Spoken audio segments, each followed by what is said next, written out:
अब हम तस्करा करेंगे सिख मज़हब में खुदा का तसव्वुर क्या है। सिख मज़हब वजूद में आया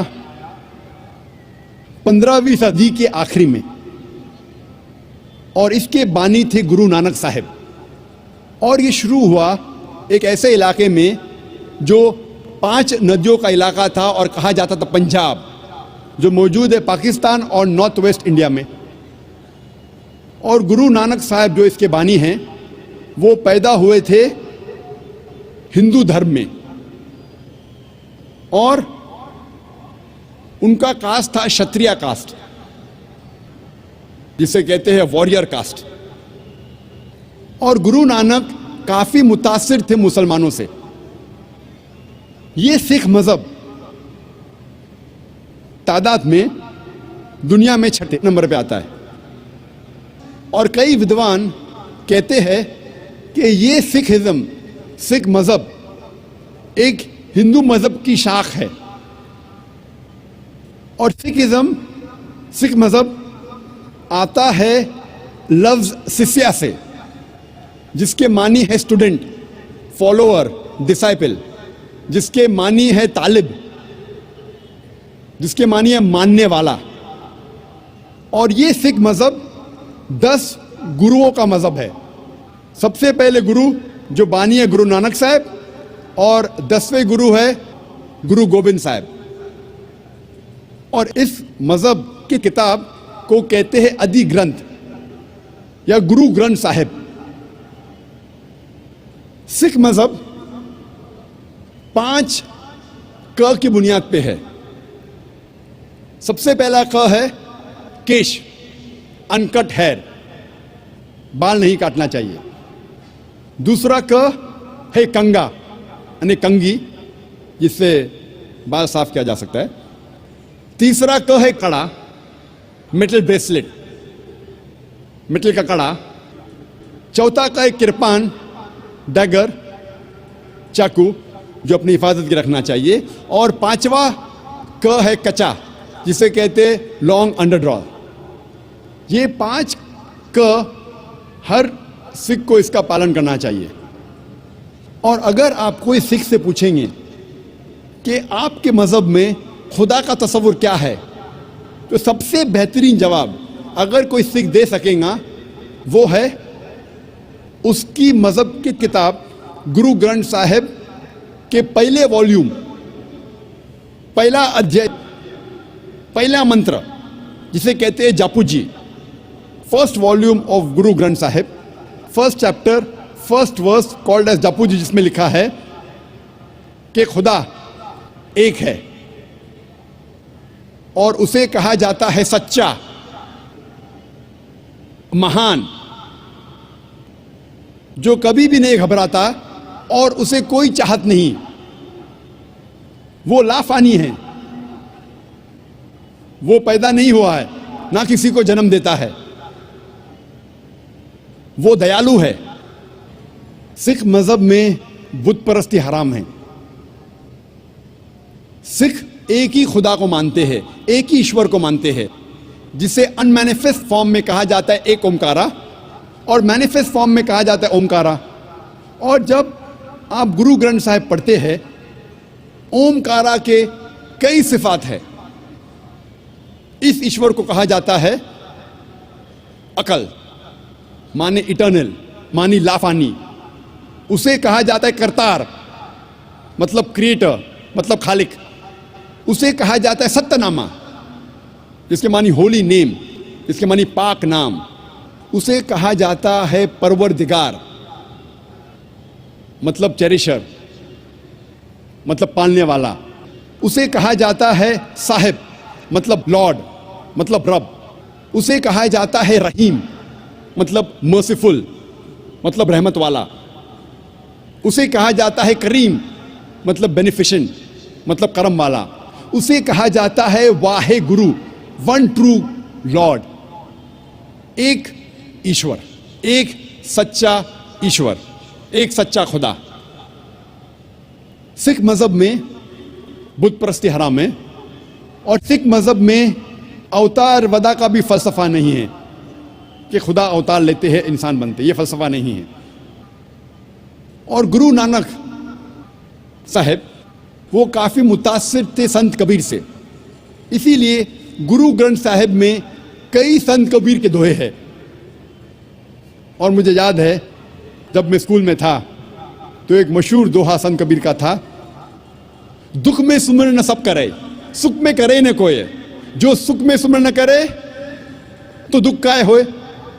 इसके मानी कि दुख में ईश्वर खुदा की इबादत सब लोग करते हैं, लेकिन सुख में ईश्वर और खुदा की इबादत नहीं करते। जो इंसान सुख में ईश्वर और खुदा की इबादत करता है उसको दुख कभी भी नहीं होगा। यही लिखा है कुरान मजीद में, सूरह अज़्ज़ुमर में, सूरा नंबर 39 आयत नंबर 8 में, कि जब इंसान को तकलीफ आती है तो रब से दुआ करता है, अल्लाह सुब्हानहू व तआला से दुआ करता है। लेकिन जब अल्लाह सुब्हानहू व तआला उसकी तकलीफ को दूर करता है तो इंसान रब को भूल जाता है और रब के साथ दूसरे को शरीक करता है। जब हम सिख मज़हब की किताबों का मुताला करते हैं तो हमें पता चलता है कि सिख मज़हब में भी लिखा है कि खुदा एक है, ईश्वर एक है और सिर्फ उसकी इबादत करना चाहिए, और उस ईश्वर की, उस खुदा की कोई मूर्ति नहीं, कोई बुत नहीं, और सिर्फ उस ईश्वर की इबादत करना चाहिए। डॉक्टर राम अवतार शर्मा कहते हैं, मैं यूपी यूनिवर्सिटीज़ का रिटायर्ड रजिस्ट्रार हूँ। जाकिर साहब, आपके विद्वत्तापूर्ण भाषण से, तकरीर से हाजरीन के दिल और दिमाग पर जो इस्लाम के प्रति श्रद्धा और आस्था जागृत हुई है, उसके लिए सारे हाजरीन की ओर से मैं आपका शुक्रगुजार हूँ, आभारी हूँ और आपका अभिनंदन करता हूँ। इस्लाम बहुत सशक्त है और उसको परिभाषित जो आपने आयतों से उनकी संख्या नंबर देकर के, वेद और पुराणों के संख्या उनके नंबर देकर के जो सिद्ध किया है खुदा के एक होने के बारे में, वो हमारे दिल और दिमाग पर उतर गया है। मैं सारे संसार में शांति लाने के लिए इस्लाम को बहुत काबिल और सशक्त समझता हूं। दुर्भाग्य से बिन लादेन इस्लाम के सिद्धांतों को छोड़ करके जो मानवता का रक्त बहा रहे हैं, निर्दोष लोगों के प्रति मार रहे हैं, आपका संगठन उनको राह पे लाने के लिए कुछ प्रयास क्या कर रहा है? धन्यवाद। सारी तारीफ अल्लाह सुब्हानहू व तआला की, जो भी भाई साहब ने कहा, हमारे भाई राम साहब ने जो कहा, सारी तारीफ अल्लाह सुब्हानहू व तआला की। आखिर में उसने एक सवाल किया कि अफसोस है कि बिन लादेन जैसे लोग, कितने लोग का खून बहा रहे, आप कुछ कर रहे हैं उन्हें सही रास्ते पे लेके आने के लिए। पॉइंट नंबर 1, कुरान में अल्लाह सुब्हानहू व तआला फरमाते सूरह हुजुरात में, सूरा नंबर 49 आयत नंबर 6, जब भी कोई चीज, कोई भी शख्स कोई भी चीज कहता है आपको, उसकी पैरी तहकीक करो और फिर दूसरे तक पहुंचाओ। जहां तक के बिन लादेन का सवाल है, मैं ना उन्हें मिला हूं, ना मैं उन्हें जानता हूं, ना वो मेरा दोस्त है ना मेरा दुश्मन है, लेकिन अगर मैं बिन लादेन के बारे में कहूंगा बीबीसी और CNN को सुन के, तो बिल्कुल गलत होगा, इस्लाम के खिलाफ होगा।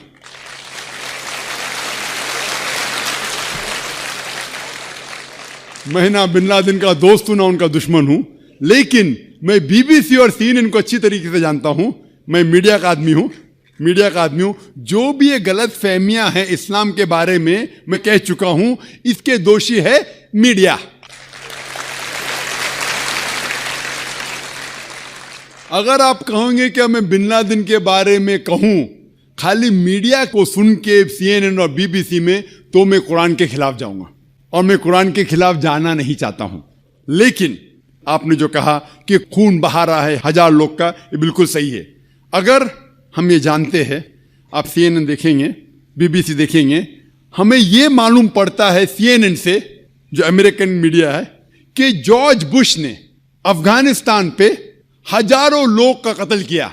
अगर आप मुझसे पूछेंगे टेररिस्ट नंबर 1 कौन है, तो मैं कहूंगा जॉर्ज बुश।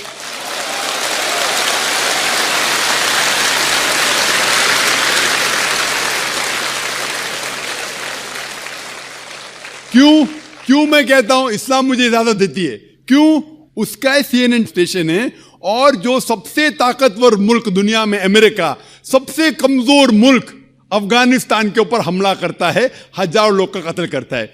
ये किधर का अमन है? क्या war on terrorism? War on terrorism किधर? War on terrorism?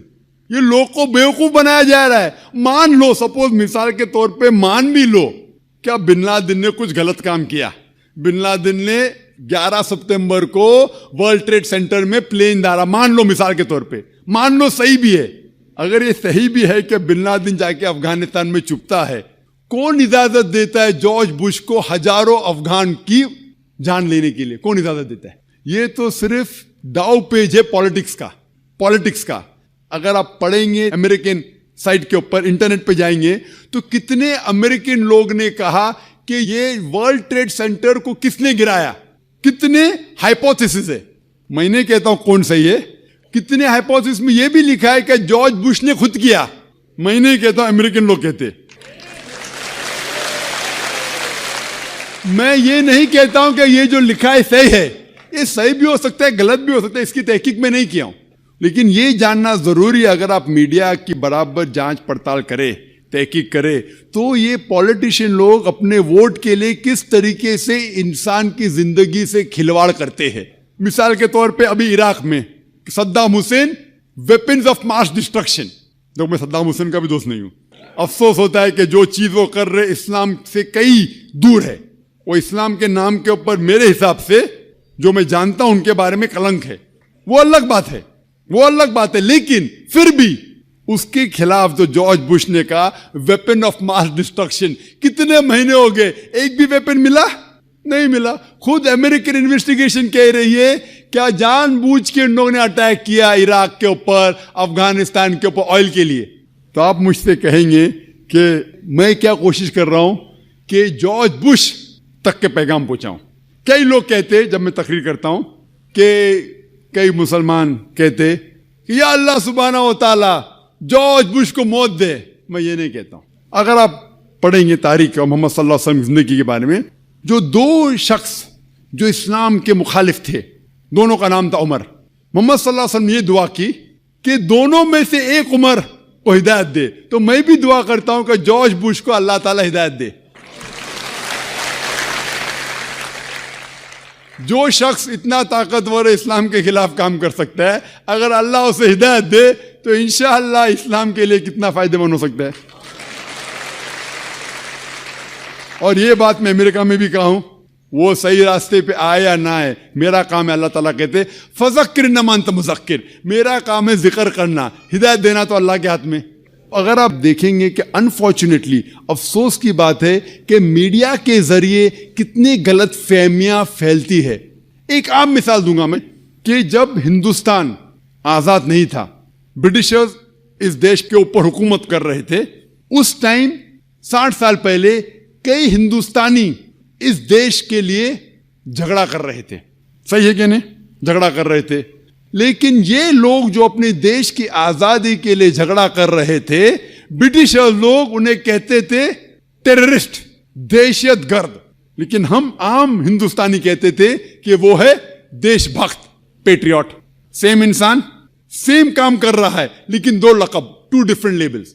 अगर आप ब्रिटिशर्स के नजरिए से वाकिफ है कि उन्हें हक है हिंदुस्तान के ऊपर हुकूमत करना, तो आप बेशक कहेंगे कि ये जो लोग थे भगत सिंह और जो लोग देश के लिए झगड़ रहे थे, उनको आप कहेंगे टेररिस्ट, दहशतगर्द। लेकिन अगर आप हिंदुस्तानी के नजरिए से वाकिफ है और ये तस्लीम करते हैं कि ये जो ब्रिटिशर्स लोग हैं तिजारत करने के लिए हिंदुस्तान में आए थे, उन्हें कोई हक नहीं हम पे हुकूमत करना, आप कहेंगे कि ये लोग देशभक्त थे, दहशतगर्द नहीं थे। सेम आदमी सेम काम कर रहा है, 2 डिफरेंट लेबल्स। तो इसीलिए लेबल देने के पहले हमें यह तहकीक करना चाहिए वो किसके लिए झगड़ रहा है। लोग मुझे पूछे कि बॉम्ब ब्लास्ट करना सही क्या गलत है? गलत है, आमतौर पे गलत है। मैंने कह चुका हूं मैं तकरीर में, अगर कोई भी इंसान एक दूसरे इंसान का कत्ल करता है सिर्फ 2 वजह के लिए, अगर न कातिल हो या इस धरती पे फसाद फैला रहा है, इस दो वजह के अलावा कोई भी इंसान दूसरे इंसान का कत्ल करता है वो ऐसा है कि सारे इंसानियत का कत्ल कर रहा है। लेकिन हमें ये देखना चाहिए कि हमारी तारीख ये कहती है कि हिंदुस्तान में भी कई लोग थे जो आज़ादी के लिए झगड़ रहे थे, लेकिन इनको ब्रिटिशर्स ने कहा दहशतगर्द। उसी तरीके से आज मैं ये नहीं कह रहा हूं कि बिन लादेन अच्छा है क्या खराब है, मैं ये नहीं कह रहा हूं कि वो अच्छा इंसान गलत है, अल्लाह वाला मैं नहीं जानता हूं, तो मैं ना उन्हें सपोर्ट कर रहा हूं ना बिन लादेन के खिलाफ जा रहा हूं, लेकिन उसे गलत कहने के पहले मुझे प्रूफ चाहिए। जब अफगानिस्तान ने कहा जॉर्ज बुश से क्या मुझे प्रूफ दो क्या उसने वर्ल्ड ट्रेड सेंटर को तबाह किया है, वो प्रूफ दे रहे किसको? टोनी ब्लेयर को। प्रूफ दे रहे किसको? मुशर्रफ को। अरे भाई प्रूफ दो अफगानिस्तान को ना। क्या प्रूफ मिला? एक पासपोर्ट, जो इतने धमाके में पासपोर्ट जलाने। तो एक जोक है कि अगले बार यूएसए आर्मी में जो यूनिफॉर्म बनाएंगे पुलिस वाले वो ये पासपोर्ट का बनाना चाहिए, तो क्या तबाह नहीं होगा? आप ऐसे चुटकुले बहुत पढ़ेंगे, इंटरनेट के ऊपर जाएंगे। तो मैं ये कहना चाहता हूं कि किसी को दोषी ठहराने के पहले हमारा ये फर्ज है कि जाने कि किस लिए वो जिद्दोजहद कर रहा है। होप